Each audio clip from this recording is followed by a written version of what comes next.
Assalamualaikum warahmatullahi wabarakatuh. Alhamdulillahirabbil alamin wa bihi nasta'in wa ala umuri dunya waddin wassalatu wassalamu ala asyrofil anbiya'i wal mursalin sayyidina wa maulana Muhammadin amma ba'd. Yang terhormat Bapak Haji Fuad Yati LC.MAG selaku dosen pengampu mata kuliah fikih muamalah. Sebelumnya, nama saya Nasrul Anwar Mustaqim, NIM 107. Pada kesempatan hari ini saya akan menjawab pertanyaan yang telah Bapak berikan guna untuk memenuhi tugas mata kuliah fikih muamalah. Langsung saja ke pertanyaan pertama, yaitu apa definisi dari fikih. Jadi fikih secara bahasa itu berasal dari bahasa Arab, yaitu al-fahmu al-daki, yang artinya pemahaman yang mendalam. Dan jika diambil dari kata al-fahmunya saja, maka fikih dapat diartikan sebagai pemahaman. Sedangkan fikih secara istilah yaitu ilmu tentang hukum-hukum syariat yang bersifat praktis atau amaliyah, yang digali atau istimbat dari dalil-dalilnya yang terperinci, atau bisa lebih dikenal dengan tafsili. Nah, objek kajian fikih adalah seluruh perbuatan seorang mukallaf atau orang yang telah dewasa akalnya, mulai dari ibadah hingga muamalah. Nah, selanjutnya pertanyaan kedua yaitu apa definisi dari fikih muamalah. Nah, karena fikih telah dijelaskan pada pertanyaan pertama, maka langsung saja ke muamalah. Muamalah secara bahasa yaitu berasal dari masdar kata amala yu'amilu, yang berarti interaksi atau hubungan timbal balik antar manusia.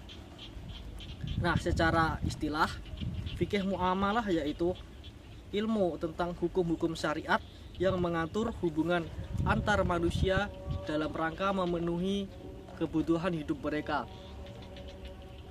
khususnya yang berkaitan dengan harta benda dan transaksi ekonomi.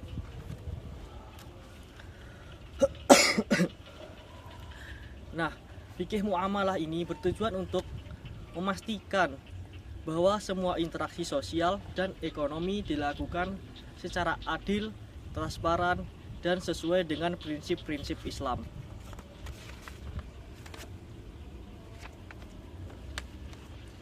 Kemudian pertanyaan ketiga yaitu sebutkan macam-macam fikih muamalah dan contohnya.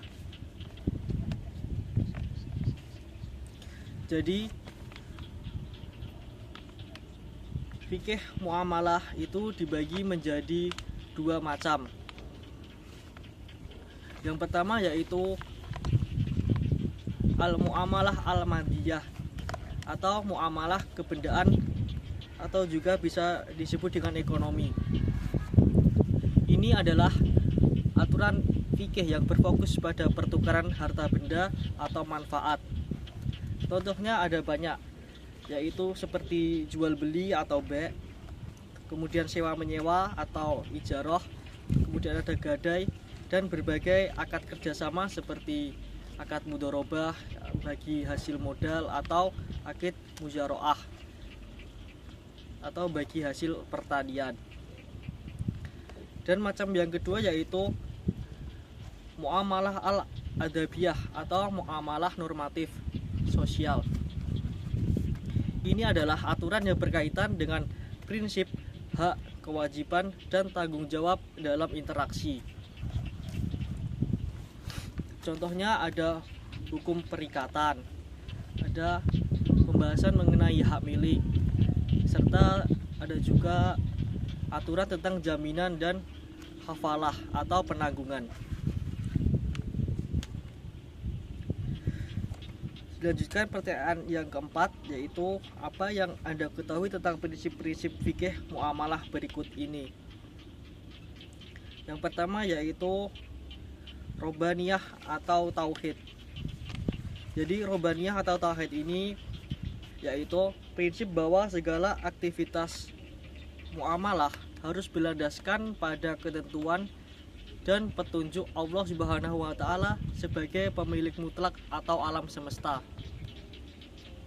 Atau lebih mudahnya yaitu niat setiap transaksi harus murni untuk mencari keridoannya, menjadikan ekonomi sebagai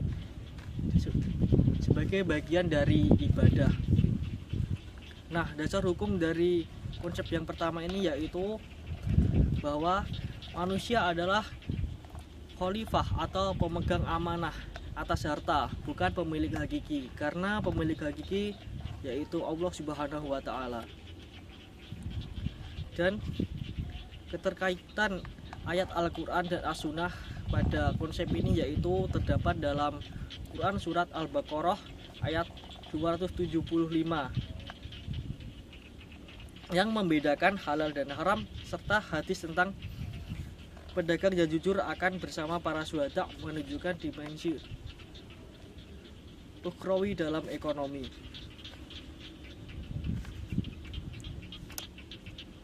Kemudian yaitu contoh aplikasinya. Jadi pencontohan dari konsep ini yaitu seperti seorang pengusaha menunaikan zakat harta dan menghindari praktik haram seperti riba atau judi, karena sadar Allah Maha melihat dan hanya mengikuti aturannya.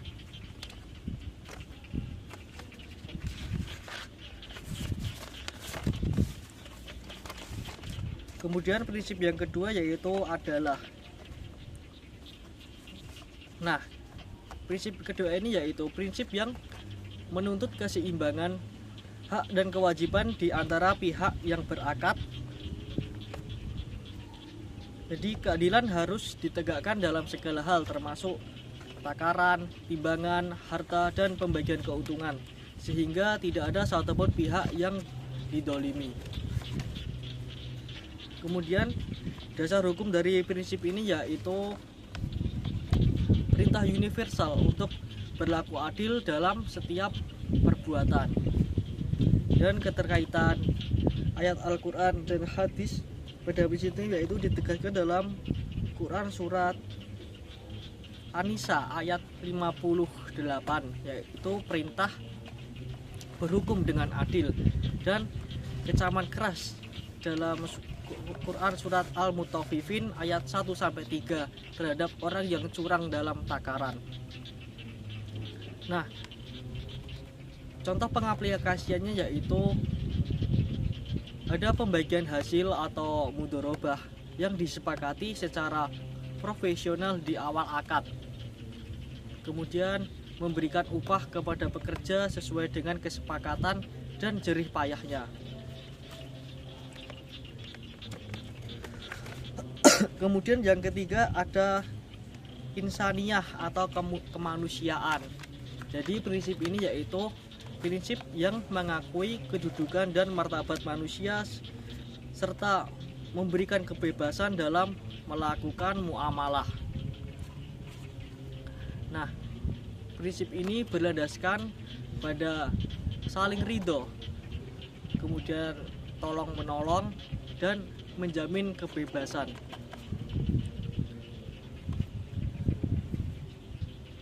Kemudian dasar hukumnya yaitu dasar hukum dari prinsip ini yaitu syariat Islam diturunkan untuk mendatangkan kemaslahatan bagi manusia dan melarang segala bentuk eksploitasi. Kemudian keterkaitan ayat Al-Quran dan As-Sunnah pada prinsip ini dijelaskan dalam Quran surat An-Nisa ayat 29 yang menegaskan larangan memakan harta secara batil kecuali melalui perdagangan atas dasar suka sama suka. Nah, contoh pengaplikasian dari al-insaniyah ini yaitu adanya hak khiyar atau hak memilih untuk melanjutkan atau membatalkan akad. Ini untuk melindungi kepentingan manusia yang memberikan pinjaman kebajikan untuk membantu sesamanya. Kemudian yang keempat yaitu huriyah atau kebebasan. Nah, huriyah ini secara bahasa yaitu kebebasan atau kemerdekaan. Kemudian secara istilah, prinsip ini memberikan hak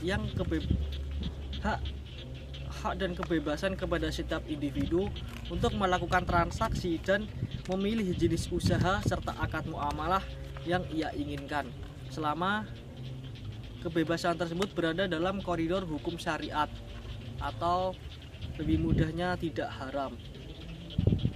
Nah, dasar hukum dari huriyah ini yaitu adanya kaidah fikih yang menyatakan bahwa asas dalam muamalah adalah kebolehan kecuali ada dalil yang mengharamkannya.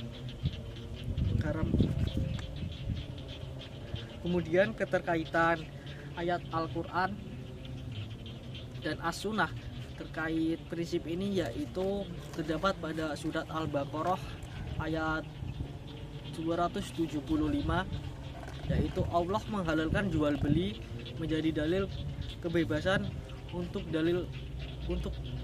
bertransaksi. Nah, kebebasan ini juga terkait dengan perintah dalam Quran surat An-Nisa ayat 29 mengenai kerelaan kedua pihak dalam akad. Kemudian contoh pengaplikasian dalam huriyah ini yaitu seseorang bebas memilih menjadi pemilik modal, pengelola atau pekerja, dan bebas berinovasi dalam model bisnis selama rukun dan syaratnya terpenuhi.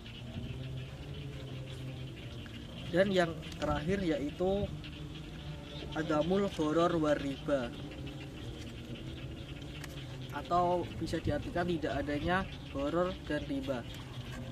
Nah, riba itu apa? Nah, riba itu adalah tambahan atau bunga yang disyaratkan dalam transaksi utang piutang atau jual beli barang yang berujung pada eksploitasi. Sementara itu, gharar yaitu ketidakjelasan atau ketidakpastian, atau bisa disebut juga dengan keraguan yang signifikan mengenai objek akad atau harga yang dapat memicu sengketa dan kerugian bagi salah satu pihak. Kemudian dasar hukum dari larangan gharar war riba ini yaitu larangan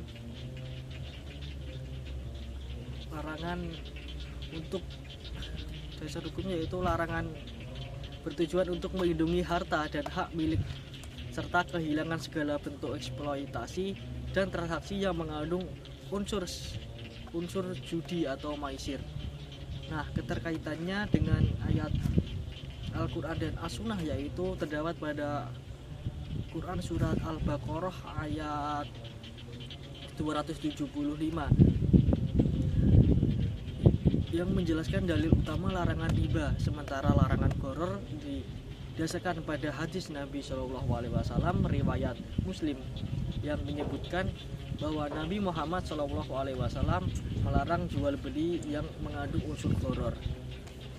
Kemudian contoh pengaplikasian dari adabul gharar war riba ini yaitu dengan cara kita menghindari riba dengan tidak melakukan pinjaman yang berbunga, kemudian menghindari gharar dengan memastikan objek jual beli kita sudah jelas dan spesifik, atau tidak menjual barang yang belum, seperti menjual barang yang belum dipanen atau tidak diketahui wujudnya. Mungkin itu jawaban yang bisa saya berikan, kurang lebihnya saya mohon maaf. Wabillahi taufiq wal hidayah. Wassalamualaikum warahmatullahi wabarakatuh.